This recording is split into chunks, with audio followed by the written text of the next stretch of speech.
to the Seattle Seahawks. And it's weird because this draft looks really good. And I don't think it's going to actually harm my grade.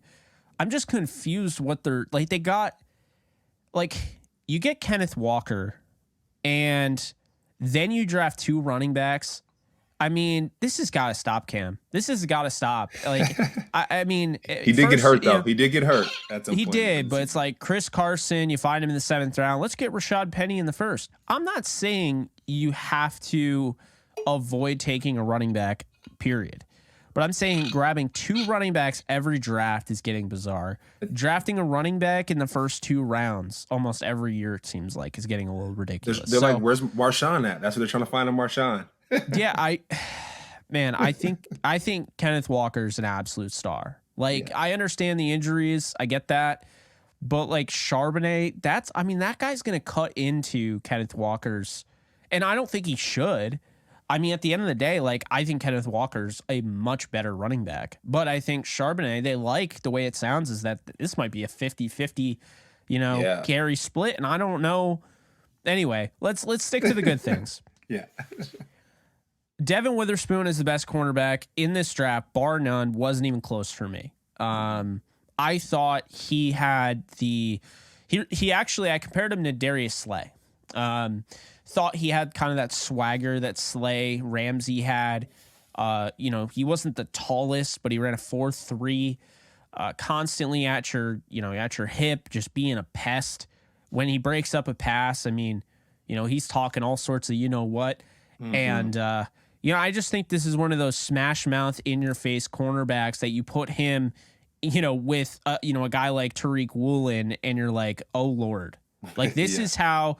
Oh, you have Cooper Kupp. Oh, you have Deebo Samuel and Brandon Ayuk. Oh, you went out and got Michael Wilson, and you think he's going to be something else. Or, oh, you're not going to trade DeAndre Hopkins or Marquise Brown. Well, good and bad news. There's no good news, actually. And the bad news is that you'll be playing Tariq Woolen and Devin Witherspoon twice a year. So, hey, Seahawks practice is going to be crazy. They talk about competing at that. That practice is going to be insane. And that was the pick they got from the Russell Wilson trade, which I'll say right now, and I'll be as blunt as humanly possible. This was a stupid trade by the Broncos when it happened. Seattle knew it. They saw Geno Smith when Russell Wilson went down, and they felt comfortable about Geno Smith. I think Seattle deserves all the credit in the world for that. They fleeced the hell out of the Broncos. I won't be surprised if Russell Wilson gets benched this year. I won't be surprised if his career's over. I really won't. And I understand maybe Seattle fans watching that don't want me to say that because they still, respect Russ and all that. But also realize that I'm complimenting your team because you just got the 5th overall pick. You got the best cornerback in the draft to pair with Tariq Woolen. And this is because you decided to trade Russell Wilson at the perfect time for 3 first-round picks? I mean, what the Broncos gave up, jail, right to jail. Like we talk about, quoting different memes and stuff. Yeah. Well, yeah. I don't know if you guys have ever seen Parks and Rec, but that one guy where he's just like right to jail right away. Like that's how I feel because this is the imbalance of the NFL when you get stupid trades like these. Like when, and to be fair, the Seahawks don't deserve all the credit because they did trade 2 first-round picks for Jamal Adams to the Jets. So, let's be fair here. They learned. But they learned, exactly. So now the Broncos have to learn, right? We're talking about them tomorrow. Yeah, but here's the thing, okay? Witherspoon, day 1 starter. Then they get Jackson Smith and Jigba. He's not as high on my board as others, but he's very high. Yeah.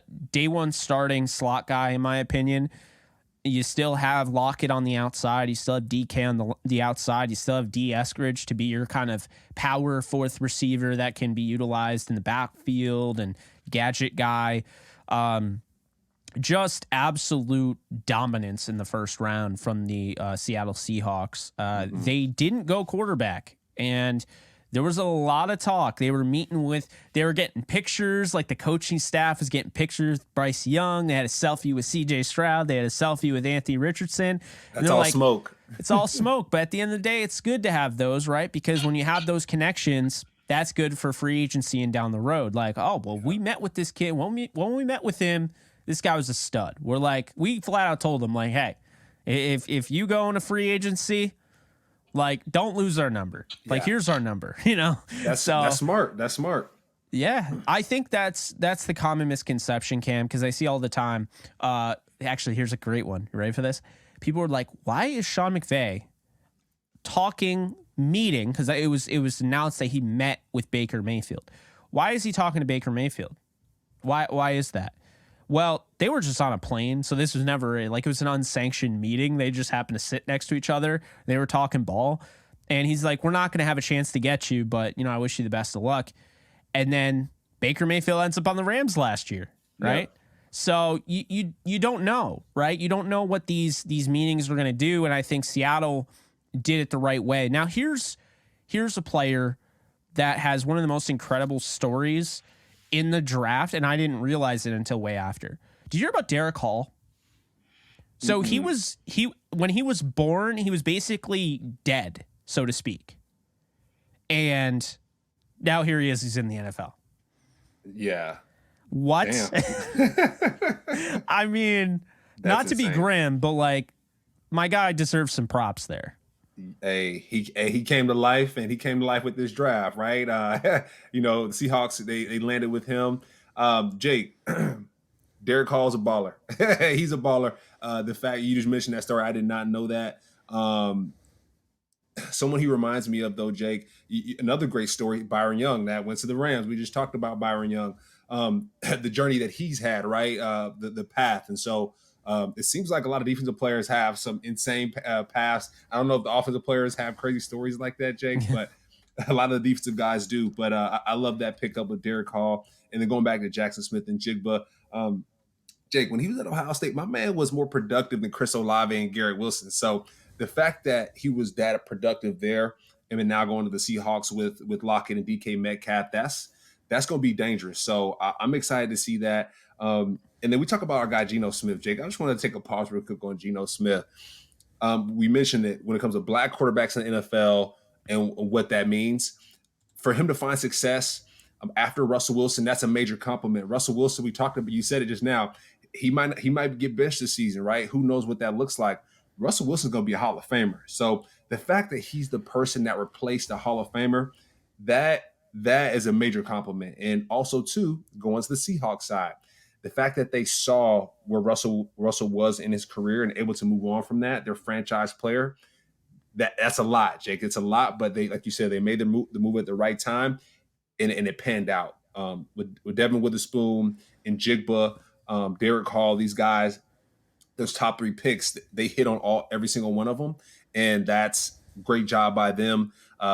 We talked about the Seahawks defense last year. They didn't do too well, Jake. So getting a guy like Derek Hall, who has battled adversity right from birth, you mentioned it, from birth, battle adversity, and now taking his talents to Seattle, I think they're going to find a great player in him. And like I said, I mentioned Derek Hall, he just causes havoc, Jake. Strong bull rush, strong arm, strong hand. So that's a great pickup by them. Yeah, they got it. I mean, is he ready to go right out of the box, so to speak? I mean, why not, right? Yeah. I mean, I think he could play if need be. And so, I mean, those are 3 day one starters. You could argue, I don't agree with it, but Zach Charbonnet is a day one starter. If they, he has that caliber, right? Yeah. I don't think that's how they're going to use him. But then they go out and get Anthony Bradford in the 108th pick out of LSU, who I think is a day one starter. Now you have Damian Lewis at the left guard spot, right? Really like Damian Lewis. You drafted Charles Cross in the first round in 2022. He's going to be in the left tackle spot. Abraham Lucas, a big thing last year. I think they were the first the rookie tackle combination to start a playoff game. So Abraham Lucas is at right tackle. They'll grow together and everything. You got Evan Brown from Detroit. You also got Oluwatimi from Michigan, who I really like, the center. They got him in the 5th round. He can play center or guard. But I think Phil Haynes, who is the veteran there, he was drafted in 2019.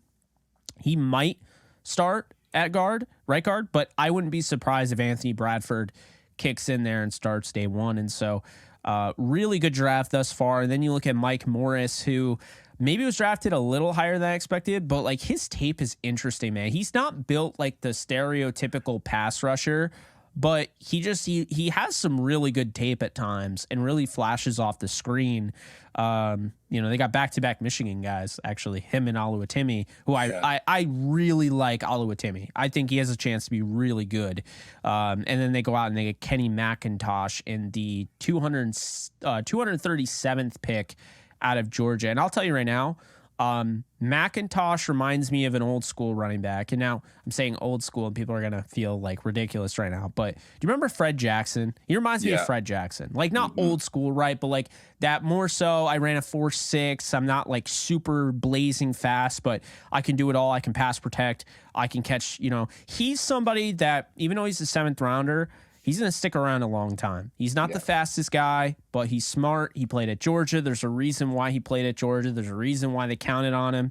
And dude has a nose for the end zone, man. He has some plays on tape where you're like, man, that guy will not go down without a fight. And so, he's, again, it's weird drafting 2 running backs, but if you're going to get a running back in the 7th round, Kenny McIntosh is good value because I had him going much higher. Yeah, I mean, Jake, for the Seahawks, I gave him an A, Jake, just because of what you just said, right? Like their floor is high. They got a champion, they got a 2-time champion as their last pick in the draft. So that's kind of insane. We talk about that running back room with Penny.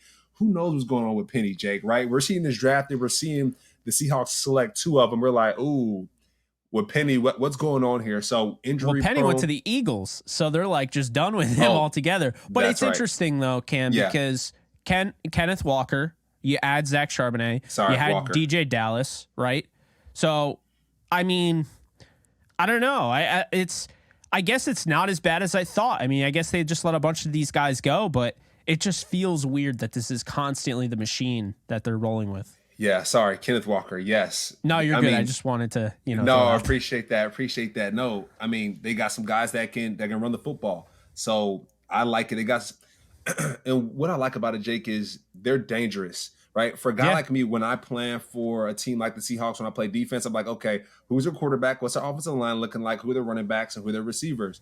They got 3 running backs that can bring some smoke. Really 4 running backs that can really bring some smoke on any team that they play on. So I think that's awesome. They got elite receivers as well that can bring some smoke to any team that they're playing against. So I just think, Jake, that they have weapons. I think they're arming themselves really well. And then we just go back to the defensive side, go on the offensive line side. We go Anthony Bradford at LSU playing guard.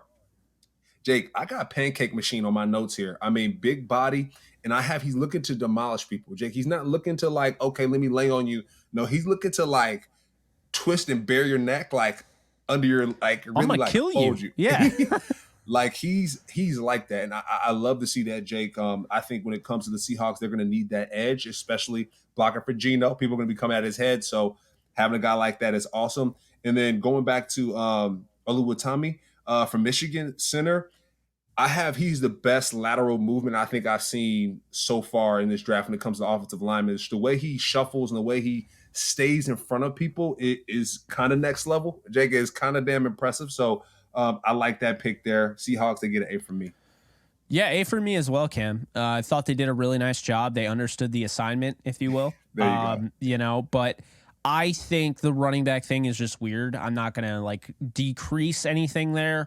It's just, it's weird how they've become, that's their brand. Like, oh, Seattle's going to draft 28 running backs this year, that whole thing. But they got 2 good running backs. I think having McIntosh as your 4th guy, because right now he'd be behind DJ Dallas, I think. Yeah. That's a good look. But, one thing I want to say before we head on out of here is that with Seattle, I think they just took advantage of the fact that for whatever reason, this league has not understood that the interior offensive line is just as important as tackle. And we see every year these tackles, they go on this run, right? We had 5 tackles taken in the first round, but like you can get a guy like Oluwatimi or, Anthony Bradford in the 4th round, 5th round. I mean, why is a guy that is considered a pancake machine going in the 4th round? Why is he going on day 3? And that's playing at LSU, playing in the SEC. Like, I think that there's something up here. A guy playing the Big Ten in Oluwatimi. I mean, playing these big games. So I think just Seattle took advantage of, miscuttings here. Value, yeah. Yeah. And this also to explain why we have lower grades on other teams. This is why. And why we think so highly of Seattle's draft, because Seattle's draft took advantage of guys falling into their lap and value. Others really didn't. And so I think you got to give Seattle credit where credit's due.